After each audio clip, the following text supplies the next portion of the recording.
Good morning mga loves. Yan po yung ulam ko for today's breakfast. Ayan, makikita po ninyo ang daming langaw. Kaya tinaboy ko na. Dikit na dikit, parang kabit ni ex. Ano raw kasi, mas malaki ang sa kanya. Ayan, ulam ko sitaw at may ginamos na bulinaw. Di ka nakalimutan ko palang magitin ang torta. Tortang talong mga kalabs. Ayan, paborito ko po talaga ang sitaw na adobo mga kalabs. At naparami yung kain ko. Tingnan nyo yung kanin sobrang dami mga kalabs. At meron tayong malaking subo mga kalabs. Ganun talaga kalaki. Subo mga kalabs. Ayan, sobrang laki din natin mga kalabs. Kung dati nagbawas tayo ng mga 3 kilong bilbil, ngayon nagdaga natin ulit. Kaya pinaspasan ko ng subo at pinalakihan pa. Ayan, subo ng subo mga kalabs.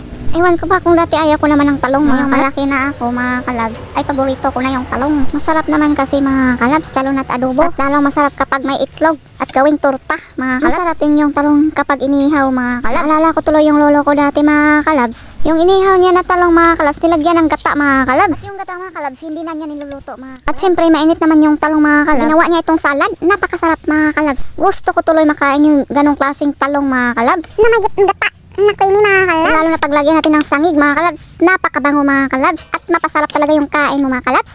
Ma-only rice ka naman tuloy mga kalabs. Lalaki naman yung tiyan natin mga kalabs. So ayun lang po muna today mga kalabs for today's video.